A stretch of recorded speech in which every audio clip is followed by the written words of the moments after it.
नमस्कार, खबरां दे इस बुलेटिन च तुहाडा स्वागत है।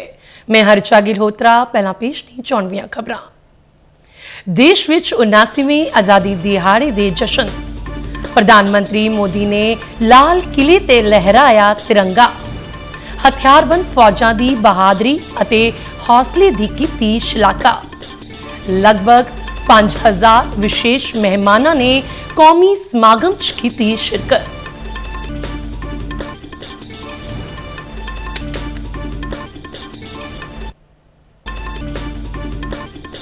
फरीदकोट च आज़ादी दिहाड़े नूं समर्पित सूबा पद्धरी समागम। मुख मंत्री भगवंत मान ने तिरंगा लहराउण दी रस्म कीती अदा।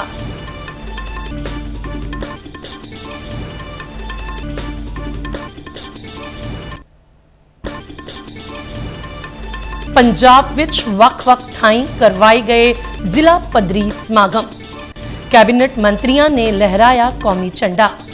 सूबा वासियों ने दित्तियां आज़ादी दिहाड़े दियां वधाइयां। राष्ट्रपति वल्लों बहादरी अते विशेष सेवा पुरस्कारां नूं प्रवानगी। 127 बहादरी अते 40 विशेष सेवा पुरस्कार कीते गए मंजूर। बेमिसाल बहादरी अते शलाघायोग सेवावां लई कीता गया सन्मान।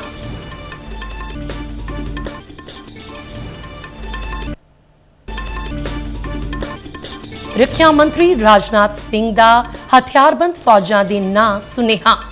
कहा ऑपरेशन सिंदूर भारती फौजां दी ताकत दा सबूत। भारत दी रक्षा आत्मनिर्भरता पहुंची नवीं बुलंदी ते हुण खबरां विस्तार नाल। देश अज अपना 79वां आज़ादी दिहाड़ा मना रहा है। प्रधानमंत्री नरेंद्र मोदी ने दिल्ली दे लाल किले तो कौमी जश्नां दी अगवाई की अते कौमी झंडा लहराया। इस साल दे जश्नां दा विशा नवां भारत है। प्रधानमंत्री ने लाल किले दी फसील तो राष्ट्र नूं संबोधन किया। प्रधानमंत्री ने राष्ट्र दे नां अपने सुनेहे च देश की आत्मनिर्भरता तो लैके ऑपरेशन सिंदूर दौरान भारतीय हथियारबंद फौजां की बहादरी अते हौसले का जिक्र किया। ऑपरेशन सिंदूर दौरान बहादुर जवानों की शलाघा करदियां प्रधानमंत्री ने उन्हां नूं सैल्यूट किया। प्रधानमंत्री ने देश नूं आज़ादी दिवाउण वाले महान आज़ादी घुलाटियां नूं भी याद किया। प्यारे देशवासियों,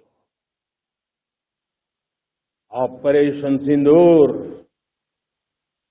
उसी आक्रोश की अभिव्यक्ति है।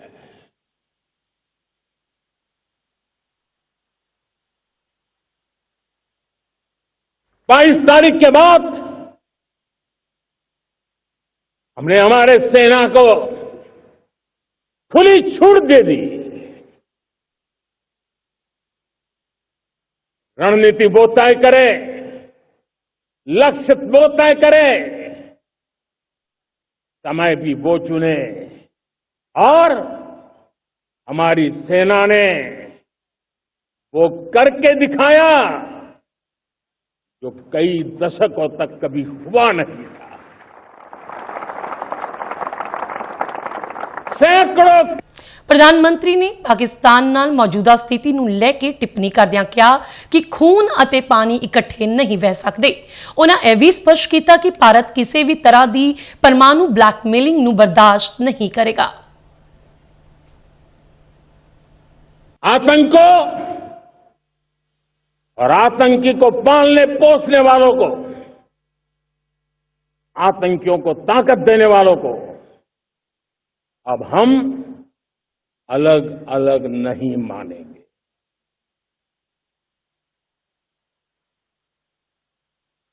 वो मानवता के समान दुश्मन है, उनके बीच कोई फर्क नहीं है। अब भारत ने तय कर लिया है इन न्यूक्लियर की धमकियों को अब हम सहने वाले नहीं हैं। भारत ने तय कर लिया है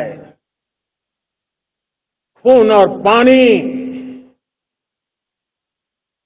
प्रधानमंत्री मोदी नहीं बहेंगे। ਪ੍ਰਧਾਨ ਮੰਤਰੀ ਮੋਦੀ ਨੇ ਦੇਸ਼ ਦੇ ਆਤਮ ਨਿਰਭਰਤਾ ਮਿਸ਼ਨ ਦਾ ਵੀ ਉਚੇਚੇ ਤੌਰ ਤੇ ਜ਼ਿਕਰ ਕੀਤਾ। ਨਾਗਰਿਕਾਂ ਨੂੰ ਦੇਸ਼ ਦੀ ਆਤਮ ਨਿਰਭਰਤਾ ਵਿੱਚ ਯੋਗਦਾਨ ਪਾਉਣ ਦਾ ਸੱਦਾ ਦਿੰਦਿਆਂ ਉਨ੍ਹਾਂ ਕਿਹਾ ਕਿ ਆਤਮ ਨਿਰਭਰ ਹੋਣ ਦਾ ਸਮਰੱਥਾ ਨਾਲ ਗੂੜਾ ਰਿਸ਼ਤਾ ਹੈ ਅਤੇ ਸਾਨੂੰ ਆਪਣੀ ਸਮੁੱਚੀ ਸਮਰੱਥਾ ਦੀ ਢੁਕਵੀਂ ਵਰਤੋਂ ਕਰਨੀ ਚਾਹੀਦੀ ਹੈ। ਉਨ੍ਹਾਂ ਕਿਹਾ ਕਿ ਰੱਖਿਆ ਖੇਤਰ 'ਚ ਆਤਮ ਨਿਰਭਰ ਹੋਣ ਸਦਕਾ ਹੀ ਭਾਰਤ ਆਪਰੇਸ਼ਨ ਸਿੰਦੂਰ ਤਹਿਤ ਕਾਰਵਾਈ ਨੂੰ ਸਫਲ ਬਣਾ ਸਕਿਆ ਹੈ। मेड इन इंडिया की कमाल क्या थी, दुश्मन को पता तक न चला कि कौन से शस्त्रास्त्र है, ये कौन सा सामर्थ्य है जो पलक भर में उनको नष्ट कर रहा है। सोचिए, अगर हम आत्मनिर्भर होते न होते तो क्या ऑपरेशन सिंदूर इतनी त्वरित गति से हम कर पाते? पता नहीं कौन सप्लाई देगा नहीं देगा, साजो सामान मिलेगा नहीं मिलेगा, इसी की चिंता बनी रहती। लेकिन हमें मेड इन इंडिया की शक्ति हमारे हाथ में थी, सेना के हाथ में थी, इसलिए बिना चिंता, बिना रुकावट, बिना हिचकिचाहट हमारी सेना अपना पराक्रम करती रही। ਪ੍ਰਧਾਨ ਨੇ ਆਪਣੇ ਸੰਬੋਧਨ ਦੌਰਾਨ ਖੁਰਾਕ ਸੈਕਟਰ 'ਚ ਆਤਮ ਨਿਰਭਰਤਾ ਵੱਲ ਵਧ ਰਹੇ ਕਦਮਾਂ ਲਈ ਦੇਸ਼ ਦੇ ਕਿਸਾਨਾਂ ਦੀ ਸ਼ਲਾਘਾ ਕੀਤੀ। हुई भारत के नागरिकों के पसीने से बनी हुई वो चीजें जिसमें भारत की मिट्टी की महक हो और जो भारत के आत्मनिर्भर के संकल्प को ताकत देता हो, हम उसी को खरीदेंगे, हम उसी का उपयोग करेंगे। ਲਾਲ ਕਿਲੇ ਤੇ ਆਜ਼ਾਦੀ ਦਿਹਾੜੇ ਦੇ ਜਸ਼ਨਾਂ ਵਿੱਚ ਵੱਖ-ਵੱਖ ਖੇਤਰਾਂ ਤੋਂ ਲਗਭਗ 5000 ਵਿਸ਼ੇਸ਼ ਮਹਿਮਾਨ ਸ਼ਾਮਲ ਹੋਏ। ਇਨ੍ਹਾਂ 'ਚ ਵਿਸ਼ੇਸ਼ 올림픽 2025 ਦੇ ਭਾਰਤੀ ਦਲ, ਅੰਤਰਰਾਸ਼ਟਰੀ ਖੇਡ ਸਮਾਗਮਾਂ ਦੇ ਜੇਤੂ ਅਤੇ ਖੇਲੋ ਇੰਡੀਆ ਪੈਰਾ ਖੇਡਾਂ ਦੇ ਗੋਲਡ ਮੈਡਲਿਸਟ ਸ਼ਾਮਲ ਸਨ।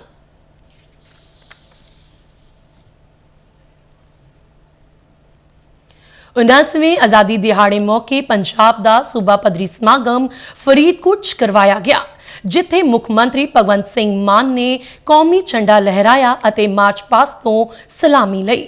मार्च पास्ट की अगवाई कमांडर गजलप्रीत कौर ने की। इस मौके परेड च टेंट पैगिंग जलंधर की टीम, पंजाब होमगार्ड और NCC दियां टुकड़ियां ने भाग लिया। समागम ਨੂੰ ਸੰਬੋਧਨ ਕਰਦਿਆਂ ਮੁੱਖ ਮੰਤਰੀ ਨੇ ਦੇਸ਼ ਨੂੰ ਆਜ਼ਾਦੀ ਦਿਵਾਉਣ ਵਾਲੇ ਆਜ਼ਾਦੀ ਕੁਲਾਟੀਆਂ ਨੂੰ ਸਿਜਦਾ ਕੀਤਾ। ਮੁੱਖ ਮੰਤਰੀ ਨੇ ਉਹਨਾਂ ਦੇ ਸੁਪਨਿਆਂ ਦਾ ਪੰਜਾਬ ਸਿਰਜਣ ਲਈ ਸੂਬੇ ਦੇ ਲੋਕਾਂ ਨੂੰ ਬਣਦਾ ਯੋਗਦਾਨ ਪਾਉਣ ਦਾ ਸੱਦਾ ਦਿੱਤਾ। ਪੰਜਾਬੀਆਂ ਬਹੁਤ-ਬਹੁਤ ਵਧਾਈ ਦਿੰਦਾ। ਸਭ ਤੋਂ ਪਹਿਲਾਂ ਫਰੀਦਕੋਟ ਦੀ ਪਵਿੱਤਰ ਧਰਤੀ ਤੇ ਮਹਾਨ ਸੂਫੀ ਸੰਤ ਬਾਬਾ ਫਰੀਦ ਜੀ ਨੂੰ ਸ਼ਰਧਾ ਦੇ ਸਤਿਕਾਰ ਭੇਟ ਕਰਦਾ। 1215 ਈਸਵੀ ਦੇ ਵਿੱਚ ਬਾਬਾ ਫਰੀਦ ਜੀ ਨੇ ਇਸ ਨਗਰ ਨੂੰ ਭਾਗ ਲਾਏ ਸੀ। ਮੌਕੇ ਦਾ ਰਾਜਾ ਜਿਹੜਾ ਉਹ ਇੰਨਾ ਪ੍ਰਭਾਵਿਤ ਹੋਇਆ ਬਾਬਾ ਫਰੀਦ ਜੀ ਤੋਂ ਕਿ ਉਹਨਾਂ ਸਨਮਾਨ ਵਜੋਂ ਸ਼ਹਿਰ ਦਾ ਨਾਮ ਮੋਕਲਹਾਰ ਤੋਂ ਬਦਲ ਕੇ ਫਰੀਦਕੋਟ ਰੱਖ। ਸੋ ਬਾਬਾ ਫਰੀਦ ਜੀ ਨੂੰ ਪੰਜਾਬੀ ਸਾਹਿਤ ਦਾ ਪਹਿਲਾ ਮਹਾਨ ਕਵੀ ਮੰਨਿਆ ਜਾਂਦਾ ਹੈ। ਆਪ ਜੀ ਨੇ ਆਮ ਲੋਕਾਂ ਦੀ ਭਾਸ਼ਾ ਦੇ ਵਿੱਚ ਬਾਣੀ ਦੀ ਰਚਨਾ ਕੀਤੀ। ਸ੍ਰੀ ਗੁਰੂ ਗ੍ਰੰਥ ਸਾਹਿਬ ਵਿੱਚ ਦਰਜ ਆਪ ਜੀ ਦੀ ਪਵਿੱਤਰ ਬਾਣੀ ਨੂੰ ਸਾਰੇ ਨਿਮਰਤਾ ਸਹਿਤ ਸਬਰ ਸੰਤੋਖ ਤੇ ਪ੍ਰਮਾਤਮਾ ਦੀ ਰਜ਼ਾ ਵਿੱਚ ਰਹਿ ਕੇ। इस मौके पंजाब सरकार के ਵੱਖ-ਵੱਖ महकमियां ਵੱਲੋਂ लोक भलाई स्कीमां ਅਤੇ विकास प्रोजेक्टां ਨੂੰ ਦਰਸਾਉਂਦਿਆਂ ਝਾਕੀਆਂ ਵੀ ਕੱਢੀਆਂ ਗਈਆਂ। ਸਕੂਲਾਂ ਤੇ ਕਾਲਜਾਂ ਦੇ ਵਿਦਿਆਰਥੀਆਂ ਵੱਲੋਂ ਦੇਸ਼ ਭਗਤੀ ਨਾਲ ਭਰਪੂਰ ਰੰਗਾਰੰਗ ਪ੍ਰੋਗਰਾਮ ਵੀ ਪੇਸ਼ ਕੀਤਾ ਗਿਆ।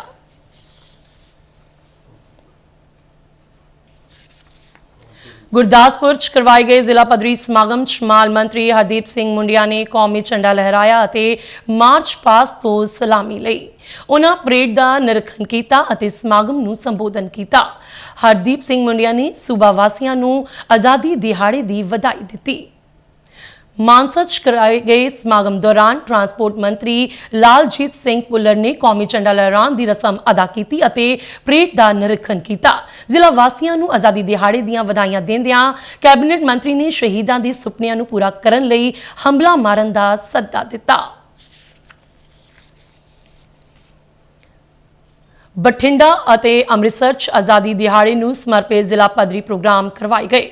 ਪੰਜਾਬ ਦੇ ਜਲ ਸਰੋਤ ਮੰਤਰੀ ਬਰਿੰਦਰ ਕੁਮਾਰ ਗੋਇਲ ਨੇ ਬਠਿੰਡਾ ਚ ਕਰਵਾਏ ਗਏ ਸਮਾਗਮ ਦੌਰਾਨ ਕੌਮੀ ਝੰਡਾ ਲਹਿਰਾਉਣ ਦੀ ਰਸਮ ਅਦਾ ਕੀਤੀ ਤੇ ਮਾਰਚ ਪਾਸਟ ਤੋਂ ਸਲਾਮੀ ਲਈ। ਕੈਬਨਿਟ ਮੰਤਰੀ ਨੇ ਕਿਹਾ ਕਿ ਸ਼ਹੀਦਾਂ ਦੀਆਂ ਕੁਰਬਾਨੀਆਂ ਸਦਕਾ ਸਾਨੂੰ ਆਜ਼ਾਦੀ ਮਿਲੀ ਹੈ ਤੇ ਸਾਨੂੰ ਸ਼ਹੀਦਾਂ ਦੇ ਸੁਪਨਿਆਂ ਦਾ ਪੰਜਾਬ ਸਿਰਜਣਾ ਚਾਹੀਦਾ ਹੈ। ਅੰਮ੍ਰਿਤਸਰ ਚ ਕਰਵਾਏ ਗਏ ਜ਼ਿਲ੍ਹਾ ਪੱਧਰੀ ਸਮਾਗਮ ਦੌਰਾਨ ਸੂਬੇ ਦੇ ਸਿਹਤ ਮੰਤਰੀ ਡਾਕਟਰ ਬਲਬੀਰ ਸਿੰਘ ਨੇ ਤਿਰੰਗਾ ਲਹਿਰਾਉਣ ਦੀ ਰਸਮ ਅਦਾ ਕੀਤੀ ਅਤੇ ਸਮਾਗਮ ਨੂੰ ਸੰਬੋਧਨ ਕੀਤਾ। ਕੈਬਨਿਟ ਮੰਤਰੀ ਨੇ ਆਜ਼ਾਦੀ ਦਿਹਾੜੇ ਮੌਕੇ ਸ਼ਹੀਦਾਂ ਨੂੰ ਸਿਜਦਾ ਕਰਦਿਆਂ ਉਹਨਾਂ ਦੀਆਂ ਕੁਰਬਾਨੀਆਂ ਨੂੰ ਯਾਦ ਕੀਤਾ। आज़ादी दिहाड़े मौके फिरोजपुर च कराए गए समागम दौरान पंजाब विधान सभा के स्पीकर कुलतार सिंह संधवा ने तिरंगा लहराया और समागम नूं संबोधन किया। कुलतार सिंह संधवा ने शहीद भगत सिंह, शहीद राजगुरू और शहीद सुखदेव की शहादत नूं याद करदिआं सारे आज़ादी घुलाटियां दी कुर्बानियां नूं सिजदा कीता। उन्हां पंजाब दे लोकां नूं सूबे दी तरक्की लई बनदा योगदान पाउण दी अपील कीती। भारत देश का 79वां आजादी दिहाड़ा मना रहे हैं। इस मौके मैं आप सबको हार्दिक बधाई देना। ये आजादी बहुत बड़ी कीमत तार के सानू मिली है। इस आजादी के जिथे आप जश्न मना रहे हैं सारे देश नू बधाई दे रहे। आज़ादी दिहाड़े मौके फाजिलका और रूपनगर च भी समागम करवाए गए। फाजिलका च विधान सभा के डिप्टी स्पीकर जय किशन रोड़ी ने कौमी झंडा लहराया और मार्च पास्ट तो सलामी लई। परेड विच पंजाब पुलिस, पंजाब होमगार्ड और NCC के कैडेटां ने भाग लिया। समागम नूं संबोधन करदिआं जय किशन रोड़ी ने कहा कि शहीदां दी कुर्बानी सदका ही सानू आज़ादी नसीब हुई है। उधर रूपनगर च पंजाब के खजाना मंत्री हरपाल सिंह चीमा ने समागम च मुख मेहमान वजों शिरकत की और तिरंगा लहराया। उन्हां मार्च पास्ट तो सलामी लैण उपरंत समागम नूं संबोधन किया। उन्हां सूबे नूं तरक्की दी राह ते लिजाण लई नागरिकां नूं अगे आउण दी अपील की।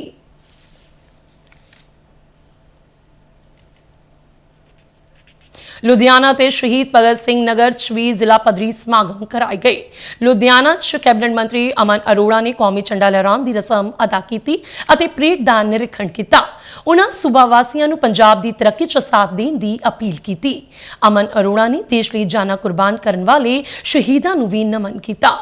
शहीद भगत सिंह नगर विखे करवाए गए जिला पद्धरी समागम च समाजिक सुरक्षा, महिला ते बाल विकास मंत्री डॉक्टर बलजीत कौर ने तिरंगा लहराया और मार्च पास्ट तो सलामी लई।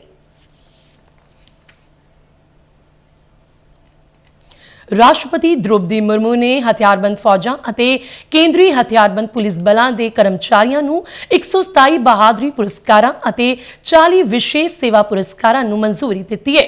ਇਨ੍ਹਾਂ 'ਚ 4 ਕੀਰਤੀ ਚੱਕਰ, 15 ਵੀਰ ਚੱਕਰ, 16 ਸ਼ੌर्य ਚੱਕਰ, 2 ਬਾਟੂ ਸੈਨਾ ਮੈਡਲ, 58 ਸੈਨਾ ਮੈਡਲ, 6 नौसेना मेडल, 26 वायुसेना मेडल, 7 सर्वोत्तम युद्ध सेवा मेडल, 9 उत्तम युद्ध सेवा मेडल ते 24 युद्ध सेवा मेडल शामिल ने। इन्हां च भारतीय फौज के 115, भारतीय नौसेना के 5, भारतीय हवाई सेना के 167 ते सरहदी सड़क विकास बोर्ड के 3 कर्मचारी शामिल ने। राष्ट्रपति मुर्मू ने 5 भारतीय तट रक्षक जवानों लई तट रक्षक मैडलों नूं भी मंजूरी दी है। यह मैडल उन्हां दी शानदार बहादरी, ड्यूटी प्रति असाधारण समर्पण और शलाघायोग सेवा के कामां दे सन्मान च दिते गए ने। रक्षा मंत्री राजनाथ सिंह ने कहा है कि हथियारबंद फौजा वालों किया गया ऑपरेशन सिंदूर दुनिया भर च एक संतुलित फौजी प्रतिक्रिया वजों उभरिया है। 79वें आज़ादी दिहाड़े की कल पूर्व संध्या ते आकाशवाणी तो प्रसारित अपने संदेश टू सोल्जर्स विच ਰੱਖਿਆ ਮੰਤਰੀ ਨੇ ਆਪਰੇਸ਼ਨ ਦੌਰਾਨ ਭਾਰਤ ਦੀਆਂ ਕਾਰਵਾਈਆਂ ਨੂੰ ਇੱਕ ਸਟੀਕ ਅਤੇ ਸਫਲ ਫੌਜੀ ਰਣਨੀਤੀ ਦੀ ਇੱਕ ਰੋਸ਼ਨ ਉਦਾਹਰਨ ਦੱਸਿਆ। ਉਹਨਾਂ ਇਸ ਨੂੰ ਇੱਕ ਨਵੇਂ ਦ੍ਰਿਸ਼ਟੀਕੋਣ, ਤਕਨੀਕੀ ਤਰੱਕੀ ਅਤੇ ਆਤਮ ਨਿਰਭਰਤਾ ਦੀ ਝਲਕ ਕਰਾਰ ਦਿੱਤਾ। ਰੱਖਿਆ ਮੰਤਰੀ ਨੇ ਜ਼ੋਰ ਦੇ ਕੇ ਕਿਹਾ ਕਿ ਭਾਰਤ ਨੇ ਡਰੋਨ ਯੁੱਧ, ਬਹੁਪ੍ਰਤੀ ਹਵਾਈ ਸੁਰੱਖਿਆ, ਇਲੈਕਟ੍ਰੋਨਿਕ ਯੁੱਧ ਅਤੇ ਨੈਟਵਰਕ ਕੇਂਦਰਿਤ ਆਪਰੇਸ਼ਨ ਵਰਗੇ ਅਤ ਆਧੁਨਿਕ ਉਪਕਰਨਾਂ ਦੀ ਸਫਲਤਾਪੂਰਵਕ ਵਰਤੋਂ ਕੀਤੀ ਹੈ ਅਤੇ ਸਾਬਤ ਕੀਤਾ ਹੈ ਕਿ ਭਾਰਤ ਹੁਣ ਵਿਦੇਸ਼ੀ ਤਕਨਾਲੋਜੀ ਤੇ ਨਿਰਭਰ ਨਹੀਂ ਹੈ। ਉਹਨਾਂ ਕਿਹਾ ਕਿ ਆਪਰੇਸ਼ਨ ਸਿੰਦੂਰ ਨਾ ਸਿਰਫ ਭਾਰਤ ਦੀ ਫੌਜੀ ਤਾਕਤ ਦਾ ਸਬੂਤ ਹੈ, ਬਲਕਿ ਦੇਸ਼ ਦੀ ਰੱਖਿਆ ਖੇਤਰ 'ਚ ਤੇਜ਼ੀ ਨਾਲ ਵੱਧ ਰਹੀ ਆਤਮ ਨਿਰਭਰਤਾ ਅਤੇ ਸਵਦੇਸ਼ੀ ਤਕਨਾਲੋਜੀ ਪ੍ਰਤੀ ਸਰਕਾਰ ਦੀ ਵਚਨਬੱਧਤਾ ਦਾ ਵੀ ਪ੍ਰਤੀਕ ਹੈ। ਉਹਨਾਂ ਨੇ ਜ਼ੋਰ ਦੇ ਕੇ ਕਿਹਾ ਕਿ ਆਪਰੇਸ਼ਨ ਸਿੰਦੂਰ ਨੇ ਭਾਰਤ ਦੀ ਫੌਜੀ ਆਤਮ ਨਿਰਭਰਤਾ ਨੂੰ ਇੱਕ ਬੁਲੰਦੀ ਤੱਕ ਪਹੁੰਚਾਇਆ ਹੈ। ਰੱਖਿਆ ਮੰਤਰੀ ਨੇ ਕਿਹਾ ਕਿ ਆਪਰੇਸ਼ਨ ਸਿੰਦੂਰ ਦੀ ਸੰਤੁਲਿਤ ਰਣਨੀਤੀ ਦਾ ਅੰਦਾਜ਼ਾ ਇਸ ਤੱਥ ਤੋਂ ਲਗਾਇਆ ਜਾ ਸਕਦਾ ਹੈ ਕਿ ਕੁਝ ਮਿੰਟਾਂ ਦੇ ਅੰਦਰ ਲਸ਼ਕਰ-ਏ-ਤੈਯਬਾ ਤੇ ਜੈਸ਼-ਏ-ਮੁਹੰਮਦ ਦੇ ਮੁੱਖ ਟਿਕਾਣੇ ਸਮੇਤ 9 ਅੱਤਵਾਦੀ ਸਿਖਲਾਈ ਕੈਂਪਾਂ ਨੂੰ ਤਬਾਹ ਕਰ ਦਿੱਤਾ ਗਿਆ ਤੇ ਕਿਸੇ ਵੀ ਨਾਗਰਿਕ ਖੇਤਰ ਤੇ ਪਾਕਿਸਤਾਨੀ ਫੌਜੀ ਸਥਾਪਨਾ ਨੂੰ ਨਿਸ਼ਾਨਾ ਨਹੀਂ ਬਣਾਇਆ ਗਿਆ। ਉਹਨਾਂ ਕਿਹਾ ਕਿ ਆਪਰੇਸ਼ਨ ਸਿੰਦੂਰ ਭਾਰਤ ਦੀ ਨਵੀਂ ਨੀਤੀ ਦਾ ਇੱਕ ਹਿੱਸਾ ਹੈ। ਖਬਰਾਂ ਦੇ ਬੁਲਟਨ ਸਾਡੇ ਦਰਸ਼ਕ ਡੀਡੀ ਨਿਊਜ਼ ਪੰਜਾਬ ਦੇ YouTube channel, Facebook page, Instagram ਅਤੇ ਸੋਸ਼ਲ ਮੀਡੀਆ ਪਲੇਟਫਾਰਮ X ਤੇ ਵੀ ਦੇਖ ਸਕਦੇ ਨੇ। ਐਸੀ ਹੁਣ ਤੱਕ ਦੀਆਂ ਖਬਰਾਂ, ਨਵੀਆਂ ਤੇ ਤਾਜ਼ਾ ਖਬਰਾਂ ਦੇ ਨਾਲ ਫਿਰ ਤੋਂ ਹਾਜ਼ਰ ਹੋਵਾਂਗੇ। ਇਜਾਜ਼ਤ ਦਿਓ, ਨਮਸਕਾਰ।